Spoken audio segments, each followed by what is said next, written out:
वंदे मातरम।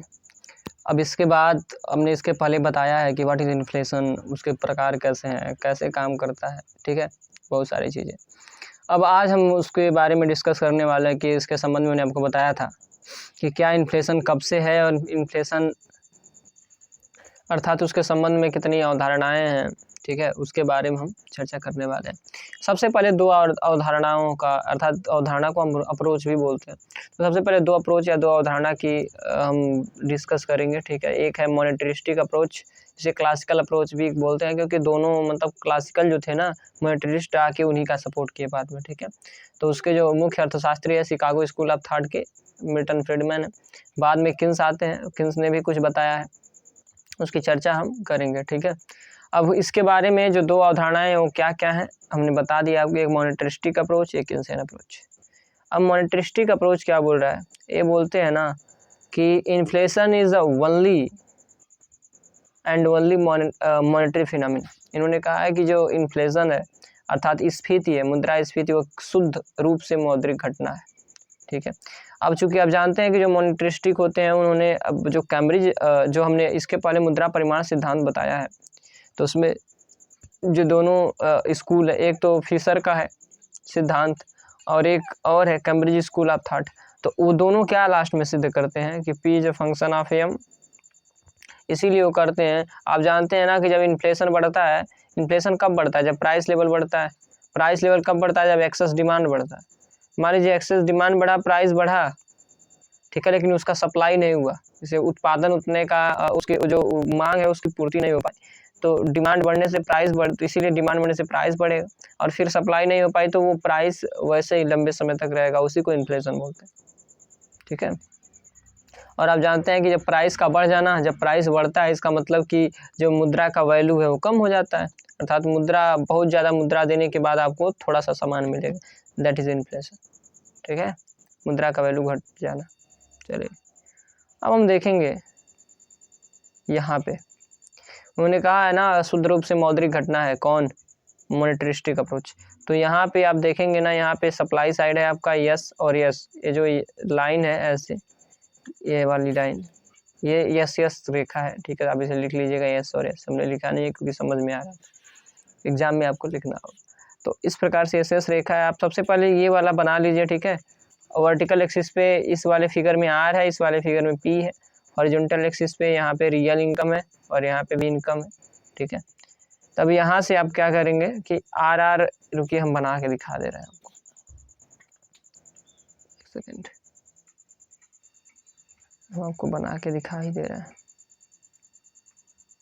बहुत ही ईजी है, ठीक है, थोड़ा सा एफर्ट आपको करना होगा, बाकी सब तो बहुत ही मतलब कि बहुत ही शानदार है, बहुत ही ईजी है, देख रहे हैं इससे समझ में आ रहा है, स्पष्ट नहीं हो रहा है, यही सही है। चलिए सबसे पहले आप क्या करेंगे ना, सबसे पहले आप दो रेखा खींचेंगे ऐसे, एक तो यहाँ पे आप यहाँ पे ब्याज दर लेंगे, ठीक है, और एक और खींचेंगे साथ ही साथ, दोनों को मिला के खींचेंगे तो बढ़िया रहेगा, मिला के भी खींच सकते हैं। ये है प्राइस, ये है इनकम और ये भी है इनकम, जिसे हम रियल इनकम बोलते हैं, ठीक है। अब देखिए क्या करना है, अब यहाँ पे एक सप्लाई लाइन खींचना है ऐसे, और सप्लाई लाइन यहाँ पे इलास्टिक है लेकिन बाद में इन इलास्टिक हो जा रही है, ठीक है, क्योंकि क्यों होता है, क्योंकि पूर्ण रोजगार में जो सप्लाई होती है वो स्थिर होती है, इन इलास्टिक होती है, डिमांड कितना वो बढ़े सप्लाई नहीं बढ़ती है, ठीक है। अब यहाँ से एस एस रेखा है, अब यहाँ से एक रेखा ऐसे खींचेंगे और दैट इज, और फिर यहाँ से एल एम है वक्र है, और यहाँ से आई एस वक्र है, यहाँ पे आई एस है, और यहाँ पे एल में आया, यहाँ पे ब्याज दर आर जीरो है, यहाँ पे मान लीजिए यहाँ पे डिमांड साइड डी डी, ठीक है। अब यहाँ पे मान लीजिए पी है, पी जीरो है। अब होता क्या है ना, यहाँ पे राष्ट्रीय आय वाई और एफ, वाई और एफ, फुल एम्प्लॉयमेंट की स्थिति में राष्ट्रीय आय जब सप्लाई साइड इनइलास्टिक हो जाती है, वर्टिकल हो जाती है, ठीक है। अब यहाँ से अब होता क्या है ना, सबसे पहले इन्होंने कहा है कि शुद्ध मौद्रिक घटना अर्थात मुद्रा की मात्रा में चेंज करने से सारी इन्फ्लेशन वगैरह होती है। तो अगर मान लीजिए हमने मुद्रा की मात्रा को बढ़ा दिया, देखिए हमने मुद्रा की मात्रा को बढ़ा दिया अर्थात एल एम वक्र नीचे आएगा, ठीक है, एल एम। अब जानते हैं कि जब मुद्रा की मात्रा बढ़ती है तो आर घटता है, ब्याज दर घटती है, क्योंकि जब आरबीआई के पास ज़्यादा पैसा होती है वो चाहती है कि कम ब्याज दर पे हम इसे निकाल दे बाहर ताकि वो कुछ पैसा कमाए। तो यहाँ पे R0 से R1 हो गया। अब मान लीजिए जब R बढ़ेगा ना, तो जब लोगों के पास पैसा आएगा, एक सेकेंड यहाँ पे हम आ जा रहे हैं, लोगों के पास जब पैसा आता है तो वो डिमांड करते हैं। आप जानते हैं जैसे मान लीजिए जैसे ही पैसा बढ़ा, पैसा R, तो लोगों के पास पैसा आ गया एक्स्ट्रा। जब आरबीआई ने जारी किया पैसा तो लोगों के पास पैसा आया कि नहीं आया? आया। जब लोगों के पास पैसा आया तो आप जान रहे हैं कि यहाँ पे तो YF है और यहाँ पे Y आया, राष्ट्रीय आय बढ़ता है जब पैसा जारी होता है तो, ठीक है। आरबीआई जब मॉनेटरी पॉलिसी लाती है तो क्या होता है, एम्प्लॉयमेंट बढ़ता है, अर्थात आय का स्तर बढ़ता है, ठीक, उत्पादन प्रक्रिया में बढ़ती है, निवेश बढ़ता है, ठीक। कुछ केस में नहीं बढ़ता है जब LM वक्र टोटली फुल्ली इलास्टिक होता है, ठीक है। चलिए अब यहाँ पे क्या होगा, ऐसे LM वक्र आगे आया, ठीक है, दाएं जब पैसा जैसे LM वक्र जब जैसे ही मुद्रा को जारी किया जाएगा आरबीआई द्वारा तो क्या होगा, सेंट्रल बैंक द्वारा, तो LM वक्र नीचे आता है। और जब पैसे, ठीक है, समझ रहे, LM वक्र नीचे आता है, और जब पैसे में कमी हो जाती है तो LM वक्र ऊपर जाता है, समझ रहे। अब यहाँ से ये वाली रेखा आ गई। अब फिर जब यहाँ पे डिमांड, तब डिमांड बढ़ेगा जब मुद्रा की मात्रा अर्थव्यवस्था में छोड़ी गई सेंट्रल बैंक द्वारा, तो लोगों के पास पैसा बढ़ेगा तो क्या होगा, डिमांड बढ़ेगा, एक्सेस डिमांड होगा। लेकिन चूंकि एक्सेस डिमांड की पूर्ति के लिए हमारे पास साधन उपलब्ध नहीं है पूर्ण रोजगार की, मतलब कि इस पूर्ण रोजगार के पहले तो जो बढ़ रही थी इन्फ्लेशन, यहाँ पे प्राइस, यहाँ पे प्राइस, यहाँ पे प्राइस बढ़ रही थी। लेकिन एक वक्त के बाद जहाँ पे जब हम यहाँ पे आ जाते हैं, फुल एम्प्लॉयमेंट के पहले जितना बार प्राइस बढ़ेगा तो उसकी पूर्ति तो हो जाए, क्योंकि सप्लाई इलास्टिक है। देखिए यहाँ पे सप्लाई इलास्टिक है, लेकिन उसके बाद अगर मान लीजिए यहाँ पे इस वाले बिंदु से अगर DD के बाद, इस वाले बिंदु से DD के बाद अगर डिमांड बढ़ रहा है ना, तो पता है क्या होगा, देखिए क्या होगा, यहाँ तक मान लीजिए डिमांड बढ़ गया, प्राइस बढ़ने से मुद्रा सप्लाई बढ़ने से डिमांड बढ़ा। अब फिर यहाँ पे प्राइस, यहाँ पे एक P प्राइस था, यहाँ पे P0 था, अब P0 से जाके P डैश हो गया, अर्थात P0 और P डैश के बीच का जो प्राइस है ना, उसको पूरा नहीं किया जा सकता, क्योंकि जो सारे साधन हैं उत्पादन के वो क्या है, लगे हुए हैं एक जगह। उत्पादन के साधन में पहले से ही फुल एम्प्लॉयमेंट में है, सभी अपने अपने काम कर रहे हैं। लेकिन चूंकि फिर डिमांड बढ़ी है, जब डिमांड बढ़ेगी तो उसकी सप्लाई नहीं हो रही है, जब सप्लाई नहीं हो रही तो वही इन्फ्लेशन है। अर्थात किन्स ने कहा है, मॉनेटरिस्टिक अप्रोच ने कहा है, चूँकि फुल एम्प्लॉयमेंट तो वो पहले से ही मान रहे हैं, इसीलिए जो मॉनेटरिस्टिक अप्रोच को ध्यान से सुनिएगा कि मुद्रा में प्रत्येक वृद्धि क्या है, इन्फ्लेशन कहलाती है, ठीक है। क्यों? क्योंकि उन्होंने फुल एम्प्लॉयमेंट की स्थिति पहले से ही माना है, फुल एम्प्लॉयमेंट की स्थिति पहले से ही माना है। तो फुल एम्प्लॉयमेंट के बाद जैसे ही डिमांड जितना बढ़ेगी वो प्राइस को बढ़ाएगी, वही इन्फ्लेशन होगा, क्योंकि उसकी सप्लाई नहीं हो पाएगी शॉर्ट रन में, ठीक है। मैं उम्मीद है कि आप लोगों को सारी चीज़ें समझ में आ रही होगी, ठीक है। अर्थात जो इन्फ्लेशन है वो क्या है, कोई समस्या नहीं है। इन्फ्लेशन कब आती है, मतलब जब सारे जो संसाधन है वो पूर्ण रोजगार में होते हैं, सबको रोजगार मिला हुआ होता है तब। अब हमें देखना है किन्स का अप्रोच, ठीक है, बस इतना ही, किन्स का अप्रोच देख रहे हैं। अब हम किन्स का अप्रोच देखें कि वो क्या बोल रहे हैं इन्फ्लेशन के बारे में, ठीक है। चलिए ये रहा उनका किन्स का अप्रोच। ये क्या बोल रहे हैं, ये बोलते हैं कि नहीं, सीधे उल्टा बोल रहे हैं, ये बोलते हैं कि IS वक्र में शिफ्टिंग के माध्यम से इन्फ्लेशन बढ़ती है। मतलब कि जब गवर्नमेंट एक्सपेंडिचर करती है ना, तब जाके इन्फ्लेशन बढ़ती है, बस यही है।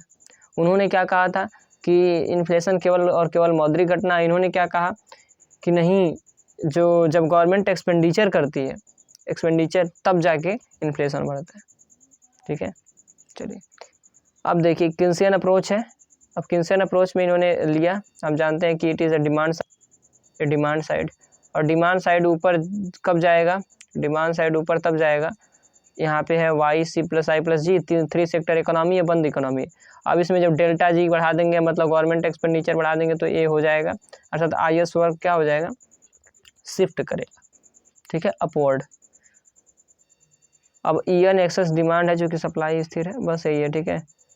आप एक चीज़ जान लीजिए कि जब प्राइस बढ़ती है ना, तो मुद्रा की वास्तविक आपूर्ति कम हो जाती है, दैट LM वक्र ऊपर शिफ्ट होता है। अभी हम दिखा दे रहे हैं क्या है यहाँ पे, बस जैसे फिगर था पहले वाला ना, हमने बनाया था आपको, तो अब इस वाले हम नहीं बनाएंगे, क्योंकि जैसे पहले था वैसे ही आप बना लेंगे सबसे पहले, अब उसके बाद हम समझाएंगे होता क्या है, क्योंकि पहले वाले में हमने बना दिया है ताकि आपको बनाने में दिक्कत ना हो। चलिए अब इस वाले एक्सेस पे आर है, यहाँ पे प्राइस है, यहाँ पे इनकम है और फिर यहाँ पे भी इनकम है, ठीक है। यहाँ पे आई एस वक्र है, आपका इनिशियल जो पॉइंट है मतलब कि प्रारंभिक संतुलन का है आई एस पे, यहाँ पे आई एस और एल एम जहाँ पे ई बिंदु पर काट रहे हैं, यहाँ पे संतुलन है और यहाँ पे ब्याज दर है आर। कन्फर्म है, ठीक है। चलिए आगे देखते हैं।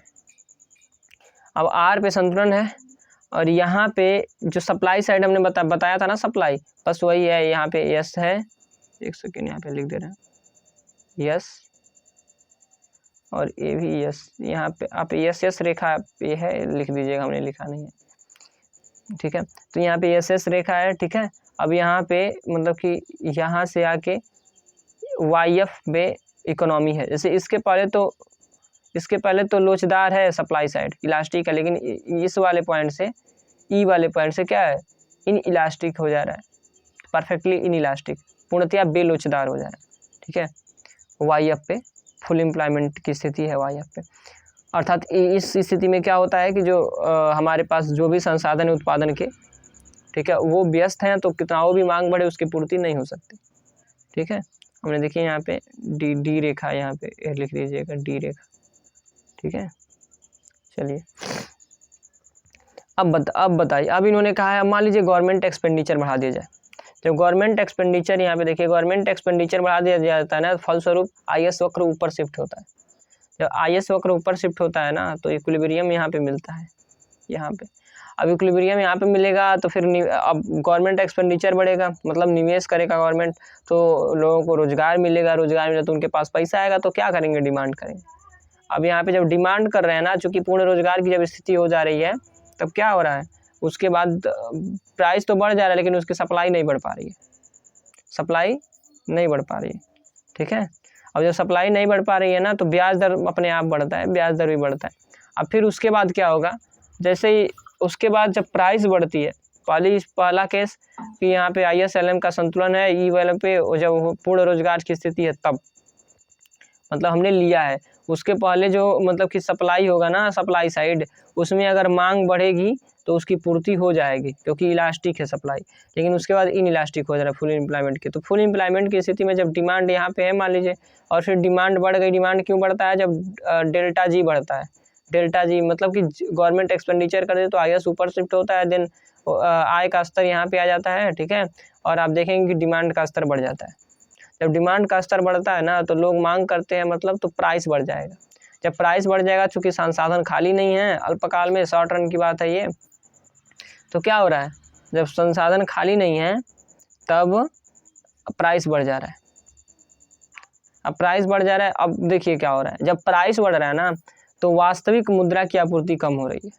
आप कहेंगे ये क्या है, वास्तविक मुद्रा की आपूर्ति, चलिए बता रहे हैं आपको। जैसे मान लीजिए कि आप 10 रुपये की कोई चीज़ खरीदते थे, एक बिस्किट का पैकेट 10 रुपये में खरीदते थे, खरीद रहे, ठीक है। अब उसकी प्राइस बढ़ गई बिस्किट की, 20 रुपया हो गई। अब उसी पैसे को आपका क्या करना होगा, 20 रुपया उसी बिस्किट को, उसी एक पैकेट बिस्किट के लिए 20 रुपया देना होगा। मतलब मुद्रा की वैल्यू कम होगी कि नहीं होगी, मुद्रा की वैल्यू कम होगी, वास्तविक आपूर्ति उसकी क्या होगी, कम। वास्तविक आपूर्ति किसे कहते हैं, वास्तविक आपूर्ति जब हम वस्तुओं और सेवाओं के रूप में किसी भी चीज़ की सप्लाई करते हैं ना, देन उसको हम वास्तविक आपूर्ति बोलते हैं। तो मुद्रा की जो वास्तविक आपूर्ति है वो कम हो जाएगी, फलस्वरूप LM वक्र ऊपर शिफ्ट होगा, और जब LM वक्र ऊपर शिफ्ट होगा तो R से क्या हो जाएगा, R2 पर चला जाएगा। अर्थात इन्होंने कहा है, इन्होंने क्या कहा है कि इन्होंने भी सारी चीज़ें वही कही है, लेकिन मतलब इन्होंने भी कहा है इन्फ्लेशन होता है कि कब होता है, जब पूर्ण रोजगार की स्थिति के बाद, जब डिमांड एक्सेस डिमांड होता है, ठीक है। तो वही क्या करता है, हमें इन्फ्लेशन क्रिएट करता है, ठीक है, वही इन्फ्लेशन क्रिएट करता है, प्राइस बढ़ाता है तो इन्फ्लेशन होता है, और गवर्नमेंट एक्सपेंडिचर से होता है। फलस्वरूप क्या होता है कि जो एक्सेस, जो मुद्रा की रियल सप्लाई होती है, वास्तविक सप्लाई होती है, वो कम हो जाती है, फलस्वरूप LM वक्र ऊपर शिफ्ट होता है, फिर आर भी बढ़ता है। अर्थात इन्होंने देखिए जो किन्स ने क्या कहा था कि जो इन्फ्लेशन है ना, इन्फ्लेशन वो दोनों पे डिपेंड करता है। इन्फ्लेशन किस पे, आर पे और वाई पे। और एक चीज़ तो आप जान रहे होंगे, एक चीज़ तो आपको कंफर्म होगा, क्या, कि जब इन्होंने, इन्फ्लेशन का मतलब क्या होता है, प्राइस, इन्फ्लेशन का मतलब प्राइस। तो किस पे डिपेंड कर रहा है ये, इन्फ्लेशन का मतलब तो प्राइस हो गया, इतना कन्फर्म है। अब इसी को हम, अब it is depend upon R, मतलब आर भी बढ़ रहा है, ठीक है। और दूसरी बात, एक सेकेंड, आर भी बढ़ रहा है और वाई भी बढ़ रहा है। आप कहेंगे वाई का मतलब, अरे सरकार जब गवर्नमेंट एक्सपेंडिचर हुआ तो वाई भी तो बढ़ा, गवर्नमेंट एक्सपेंडिचर हुआ तो वाई तो बढ़ा, उसी वाई के बढ़ने के कारण एक्सेस डिमांड हुआ है तो प्राइस बढ़ा है। तो इसीलिए जो किसने कहा था, P is a function of R and Y, उसी को इन्फ्लेशन के रूप में हम दिखा रहे हैं। बस हमें उम्मीद है कि सब बढ़िया से समझ में आया होगा। आगे चीज़ें लिखी होंगी बहुत सारी चीज़ें, अब आप इसका स्क्रीनशॉट ले लीजिए। नेक्स्ट चीज़ हम बेंड की थ्योरी देखेंगे, ठीक है। आप इसका यहाँ से स्क्रीनशॉट ले लीजिए। बहुत सारी चीज़ें बाकी हैं, मतलब कि समझाना है आगे। अभी इन्फ्लेशन में भी कुछ एक आध बाकी है तो उसको भी हम देखेंगे, देन हम नेक्स्ट चैप्टर शुरू करेंगे। आप इसको स्क्रीनशॉट ले लीजिए, ठीक है। हम स्क्रॉल कर रहे हैं, चलिए। कुछ सारी चीज़ें हम, जैसे कि हम जो बेसिक चीज़ें हैं उसको हम समझा दे रहे हैं, बाकी आप लोग पढ़ लीजिएगा इससे स्क्रीनशॉट। हमें उम्मीद है कि आप लोगों को समझ में आया होगा। नेक्स्ट हम bent Hansen's excess demand inflation model पढ़ेंगे, ठीक है। क्या है, बहुत ही बढ़िया है, कई किताबों में मिलता नहीं है। सर ने जब हम लोगों को बताया था तो हमने कई बार सर्च भी किया था लेकिन मिल नहीं रहा। वैसे गूगल पे हो सकता है मिल जाए लेकिन इतना डिटेल में नहीं मिलेगा। आज के लिए बस इतना ही, ठीक है। नेक्स्ट में हम बेंट हैंसन की थ्योरी देखेंगे। आज के लिए बस इतना ही। वंदे मातरम।